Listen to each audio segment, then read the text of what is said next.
Betrayal doesn't arrive like lightning. It arrives like a schedule, quiet, logical, rehearsed. And if you keep telling yourself betrayal is unexpected, it will keep finding you the same way, through your blind spots, through your hope, through your need to believe people mean what they say. Listen closely. The world doesn't punish you for being kind. It punishes you for being naive. Because naive men don't read motives. They read faces. They read promises. And promises are the cheapest currency in human behavior. Machiavelli understood something most people refuse to accept. Loyalty is rarely a virtue. It's usually a transaction disguised as emotion. When the deal still benefits them, they call it love. When it doesn't, they call it growth. Distance, confusion, that's not betrayal. That's the contract expiring. So in this video, I'm going to hand you the cold lens that makes betrayal predictable, almost boring. Not because you become paranoid, because you become precise. You will stop asking, would they betray me? And start asking, what would betrayal buy them? You will stop being shocked by disloyalty and start treating it like weather, patterns you can track, pressure you can feel before the storm hits.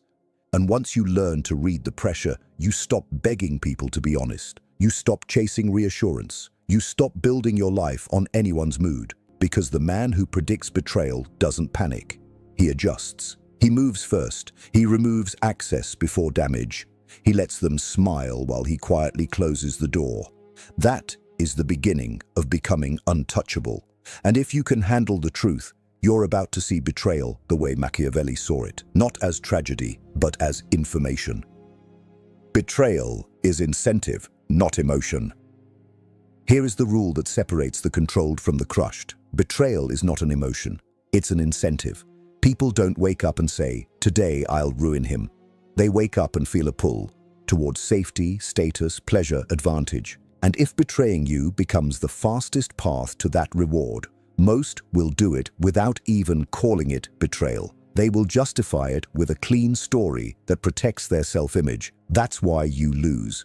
You think betrayal requires hatred. It doesn't. It requires opportunity. Weak people betray when it's convenient. Average people betray when it's socially rewarded. Powerful people betray when it advances their position. And the most dangerous betrayal comes from the ones who still like you because they can smile while they cut. Machiavelli would tell you this plainly: judge men by what they do when their interests change. Because interests are the true compass. Watch the moment the environment shifts. Money appears, attention appears, a new alliance appears, a new lover appears, a promotion appears, a crisis appears. When the stakes change, the mask slips. Suddenly they forget your support. Suddenly they reinterpret your past. Suddenly they become cold, busy, distant, focused. That is not random. That is their priorities rearranging. So stop being fooled by dramatic betrayals. Most betrayals are quiet. It's the withheld message, the private conversation you were excluded from, the story told about you when you weren't in the room, the plan made without you, the loyalty sold in small pieces before it's sold completely. If you want to predict betrayal, stop asking for reassurance and start mapping incentives. Who benefits if you lose? Who rises if you fall? Who gains leverage if you stay attached? Who gets access by keeping you hopeful? When you answer those questions, you stop being surprised. You stop being emotionally bribed. You stop trusting words. You start reading profit. And once you can see what betrayal buys them, you can see it coming from miles away, because the human animal always leans toward the deal that pays. Watch what they protect, not what they promise us. If you want to predict betrayal, stop staring at their mouth. Start staring at what they protect. Because people will lie about what they want. They will lie about what they feel. But they rarely lie about what they fear losing. Fear is honest. Fear makes them defensive. Fear makes them hide things. Fear makes them build backup plans. And betrayal is usually the backup plan. The cleanest way to read someone is this: find the thing they guard like a secret kingdom. Reputation, control, admiration, comfort, money, a second relationship, a private addiction, a hidden alliance. Whatever it is, that is their true loyalty. Everything else is theater. They can say, "I'm with you" 1,000 times, but if their behavior keeps shielding another priority, you already have your answer. Machiavelli didn't teach you to hate people. He taught you to stop being hypnotized by appearances. He would tell you, men do not betray because they are evil. They betray because they are afraid. Afraid of losing power, afraid of being alone, afraid of looking weak, afraid of missing the next opportunity. So watch the moments when their fear is activated. When you mention commitment and they suddenly become vague. When you ask for clarity and they turn it into conflict. When you set a boundary and they punish you with silence. When you succeed and they become strangely cold, as if your growth threatens their control. Those aren't moods, those are alarms. And the man who ignores alarms gets burned. Here's the brutal truth. Betrayal begins long before the act. It begins when they start managing you instead of respecting you. When they start rationing honesty. When they start keeping you calm instead of keeping you informed. When they start feeding you words so they can protect something else. So don't chase explanations, don't argue about intentions, don't beg for transparency, just observe what they defend, because the thing they protect is the thing they will choose every time when a decision forces them to reveal who they truly serve. Micro-disrespect and selective honesty. Betrayal has a smell. And it starts with small disrespect, not big explosions. Most men wait for the dramatic moment, the knife, the confession, the obvious lie. That's why they're always late. The real warning signs are micro-signals, tiny boundary tests designed to see what you'll tolerate. A joke that cuts a little too deep. A forgetting that happens too often. A promise broken and brushed off like it's nothing. A private detail you told in confidence suddenly becoming public. Disguised as an accident. This is how people rehearse betrayal. They don't leap from loyalty to treason in one day. They practice, and every time you swallow it, you teach them you're safe to exploit. Watch for selective honesty, the half-truth, the convenient omission, the story that's technically true but built to mislead. This is the language of someone building a second track while keeping you on the first. Watch for the performance of innocence, over-explaining, acting wounded that you would even question them, flipping the script so you become the problem. That is not sensitivity. That is defense. And defense is triggered by threat, meaning you're close to something they don't want exposed. Also, watch their consistency when no one is watching. Anyone can act loyal when loyalty is rewarded. The test is what they do when they can gain something by disrespecting you privately. If they criticize you to others as a joke, they are lowering your value in the social market. If they don't correct disrespect when you're not present, they are renting your dignity for acceptance. If they disappear when you need them but show up when you're useful, they are not connected to you, they are connected to your value. This is why Machiavelli would tell you to study patterns, not apologies. An apology is a strategy to keep access, a pattern is the truth. And when the pattern becomes test, disrespect, excuse, repeat, understand this clearly. They are not confused. They are measuring how far they can go before you wake up. The mouth leaks the plan. The mouth leaks the plan, always. People think betrayal is hidden in actions only, but language is the warm-up.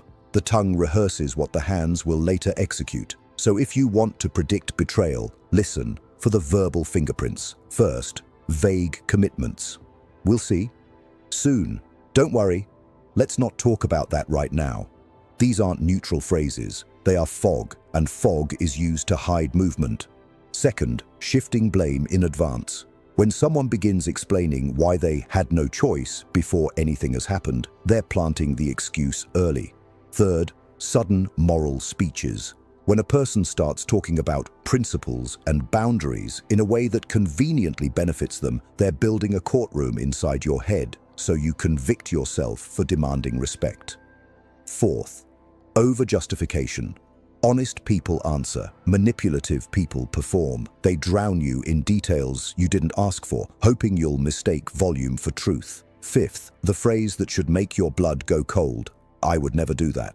People who are loyal don't need to announce it. They demonstrate it. When someone feels the urge to declare their innocence, it's often because their mind is already negotiating the betrayal. Then there's the most dangerous tell, the rewriting of history. Suddenly, your past support becomes nothing. Your sacrifices become expected. Your standards become controlling. This is not random. This is the psychological cleaning of the crime scene. They are preparing a version of events where betraying you looks justified. Machiavelli would call this the art of appearing virtuous while acting in self-interest. And here's your advantage. You don't have to accuse them. You don't have to confront them. You simply note the shift in language, because language is strategy. When their words start protecting their freedom from accountability, when every sentence contains an escape hatch, when clarity becomes pressure, when respect becomes drama, you're not hearing communication. You're hearing someone quietly loosening the knot before they cut the rope. Timing reveals betrayal. Betrayal isn't just in what they say, it's in what they suddenly start doing differently, especially when the timing makes no sense unless a new agenda has entered the room. The first behavioral tell is protection, not privacy, protection. The phone that used to sit open now flips face down like a reflex. The screen tilts away from you. Notifications disappear. Passwords change for security. Their attention becomes guarded, like you're standing near a safe they don't want you to notice. Second, routine shifts without a clear reason. New errands, new late nights, new sudden fatigue. A schedule that grows foggy right when your instincts start waking up. Third, social migration. They start orbiting new people and become vague about who they are, what they talk about, why they matter. A new circle is often a new identity, and betrayal often requires an audience that will clap for it. Fourth, emotional rationing. They give you warmth when they need stability and coldness when they don't. They show up just enough to keep access, but never enough to create security. That hot-cold rhythm isn't confusion, it's control. Fifth, the quiet withdrawal of investment, less effort, less consideration, less curiosity about you, less accountability, but more expectation that you remain consistent. They still want your loyalty while they slowly remove theirs. That imbalance is not an accident, it's preparation. And here's the clearest behavioral tell of all. They start managing your perception. They feed you small comforts to keep you calm. They offer shallow reassurance instead of clear information. They make you feel guilty for asking simple questions. They trigger arguments over tone so you forget the content. This is what Machiavelli would recognize immediately. When someone cannot win by truth, they win by narrative. They don't need you to believe them. They only need you to doubt yourself long enough for their plan to finish. Watch also for the replacement rehearsal. They begin acting independent in ways that don't match their past character. They stop including you in decisions. They stop asking, they start informing. And the moment you express discomfort, they label you insecure, controlling, dramatic, anything to make your instincts look like weakness. Understand this. Betrayal is usually preceded by a new source of reward and a new fear of consequence. So behavior changes in two directions at once. They become bolder in secrecy and softer in confrontation. They don't want a storm. They want a smooth exit with maximum benefit and minimum cost. Your job isn't to panic. Your job is to notice the pattern early, because the earlier you see it, the fewer pieces of your life they get to touch. Probing without accusing. Most men expose betrayal the wrong way. They accuse. They demand confessions. They beg for clarity. And in that moment, they hand the other person the exact thing they need, your emotional dependence. Because once you look desperate for the truth, they stop needing to tell it. So here's what you do instead. You probe without drama. You test without announcing the test. You let their own nature betray them. The first probe is removal of convenience. Stop being instantly available. Delay your replies. Change your rhythm. Not as a game, as an audit. Watch what happens when they can't access you on demand. Loyalty stays steady. Manipulation becomes irritated. If they punish you for having a life, they weren't attached to you. They were attached to your availability. The second probe is a boundary with teeth. One clear standard, one calm no. Nothing emotional, nothing insulting, just refusal. Then observe. Respect looks like adjustment. Hidden betrayal looks like pushback, guilt tactics, or sudden coldness. The third probe is strategic silence. Don't chase explanations. Don't fill gaps with paragraphs. Go quiet and let the space do the work. People who are clean don't panic in silence. People who are hiding something start overcompensating or escalating. They either love bomb to regain control or start a fight to justify distance. Either way, the mask slips. The fourth probe is controlled vulnerability, tiny, harmless information that can't destroy you if it leaks. Share something small, watch where it travels. If it returns to you, twisted, repeated, or weaponized, you just identified the pipeline. Machiavelli would call this testing the reliability of allies before trusting them with strategy. The fifth probe is access restriction. Reduce what they get from you: attention, resources, favors, validation, not with anger, with calm. Betrayers react to loss of benefit like an addict reacts to a closed bottle. They become emotional. They become urgent. They become unusually caring out of nowhere. And if you hold steady, they reveal what they truly value, not you, but what you provide. Then comes the most revealing probe: accountability. Ask one direct, simple question with no accusation. Where were you? Why didn't you tell me? What changed? If they answer clearly, fine. If they dodge, deflect, attack your character, or turn it into a lecture about trust, understand what just happened. You didn't trigger their guilt. You triggered their strategy. That's the point. You're not trying to catch them like a detective. You're trying to measure them like a judge. And once you see the reaction, you don't argue. You log it. Because the man who predicts betrayal doesn't need proof. He needs a pattern strong enough to move first. Reduce your betrayability. Now we do what most men refuse to do. We make betrayal unprofitable. You can't control someone's character, but you can control the price of access to you. And when the price is high, only disciplined people stay close. Everyone else exposes themselves. The first step is privacy. Stop leaking your whole inner world. Stop narrating your plans, your insecurities, your next move. Information is leverage, and the average person cannot hold leverage without abusing it. Machiavelli didn't survive by being open. He survived by being unreadable. The second step is independence. The more you rely on someone emotionally, financially, socially, the more leverage they hold over your nervous system. Betrayal destroys men who are cornered. It barely touches men with options. So build options, friends, skills, income streams, routines that don't require anyone's permission. If your peace depends on a person staying loyal, you are living on a trapdoor. The third step is boundaries that actually cost something. Not threats, not speeches, consequences. If someone disrespects you, access reduces.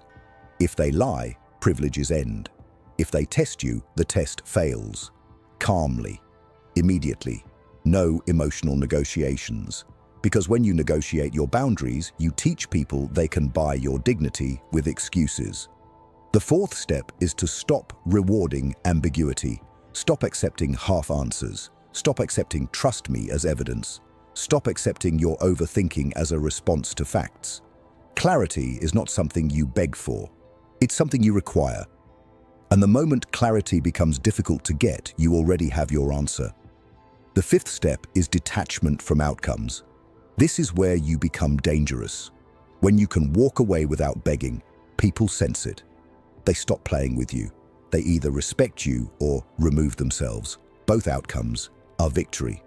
You don't need to chase loyalty when you're the type of man who can replace any relationship with purpose. Here's the final step.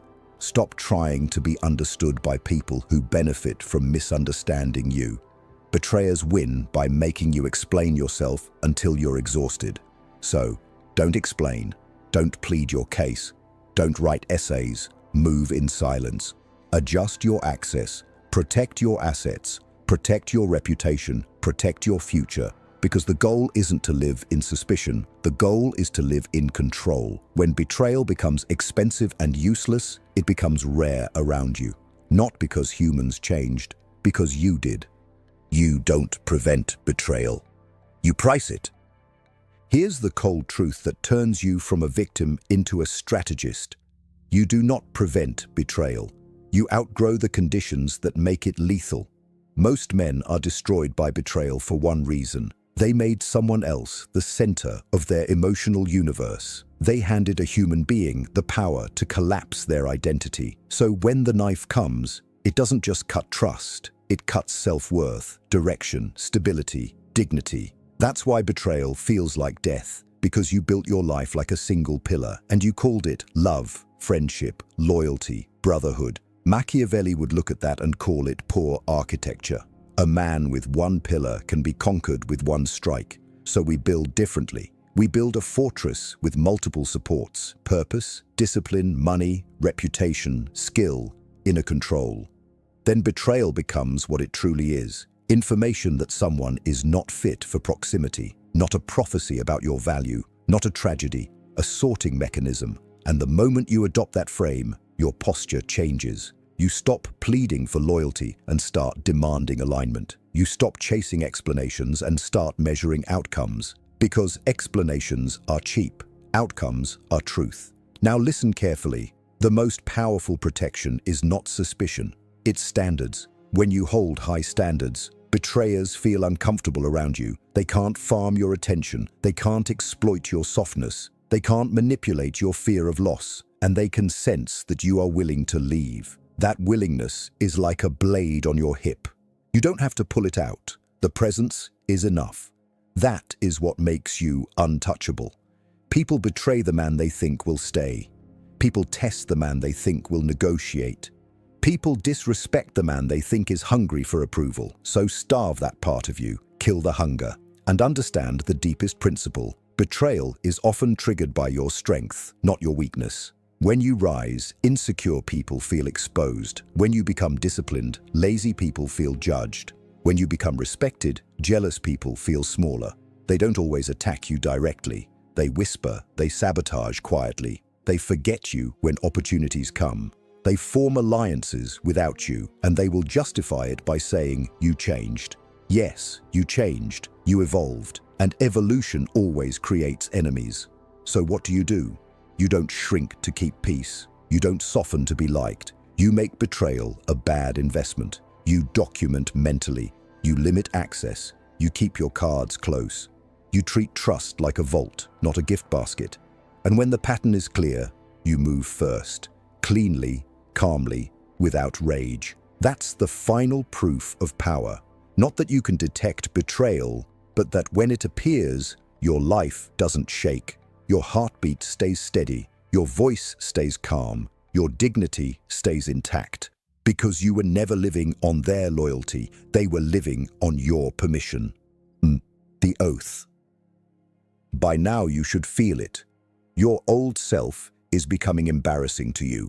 The version that needed certainty. The version that begged for loyalty.